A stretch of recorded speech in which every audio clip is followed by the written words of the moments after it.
Chains, Chapter 25. Melancholy held me hostage, and the bees built a hive of sadness in my soul. Dark honey filled me up inside, drowning my thoughts and making it hard to move my eyes and my hands. I worked as a puppet, trained to scrub and carry and curtsy and nod. Madam would not look at me. When she had an order to give, it went through Becky, even if we all stood in the same room. "Tell the girl the hearth needs sweeping." "Sal," Becky would say, "please sweep the hearth." "Tell the girl to fetch my pan."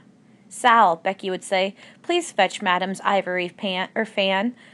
The library needs dusting. Tell the girl." "Sal."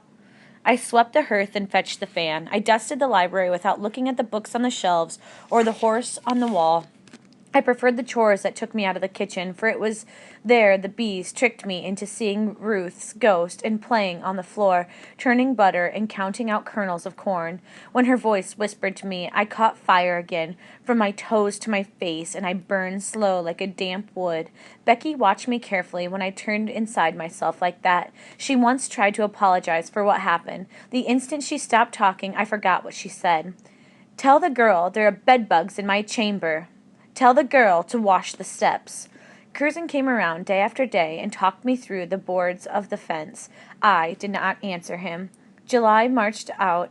August sailed into a suffocating tide. British ships continued to land at Staten Island, hundreds of them, carrying thousands of soldiers armed with countless guns and bullets.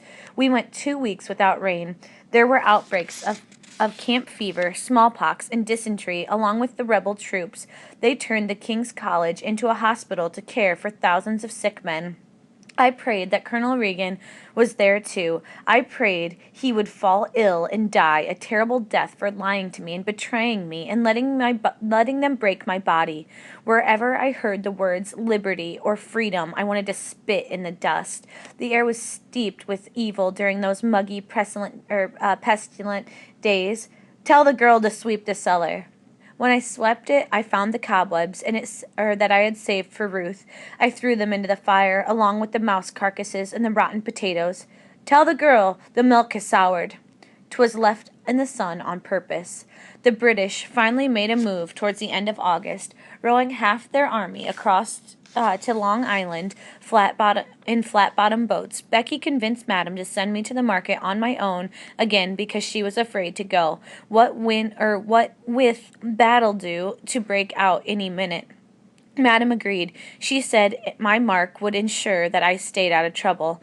As commanded, I purchased 2 sacks of straight pins and a sack of lace and a basket of turnip greens. The shopkeeper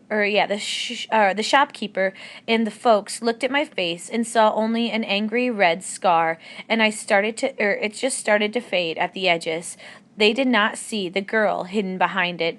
Curzon approached me on Pearl Street and tried to talk. I walked away from him and carried the purchases back to Madam's house, wings abuzz in my ear. Hours later, as I ate my dinner of greens and cornbread with molasses, Becky entered the kitchen with a scowl. "That Curzon boy, the one with the hat, he's in front of the house again," she said. "You must tell him to leave." I lifted my eyes from my plate. "Why?" "Because Madam wants him arrested, and I don't want trouble. That's why," Becky snapped. I did not move. "Did you want his beating on your conscience?" she continued. I chewed up the last of my cornbread, then wiped my fingers and stood up. "Tell him to stay away," she said. I set my plate in the washing tub. "Blasted fool, doesn't know what's good for him." When I lifted the latch on the garden gate, Curzon appeared, mouth a-flapping. "Finally, we've got so much to talk about." "Go away," I said. He glanced up and down the empty street. "Look, I'm sorry. The Colonel... I thought he would help." He stopped and leaned over to my face. "You don't look right. Camp fever?"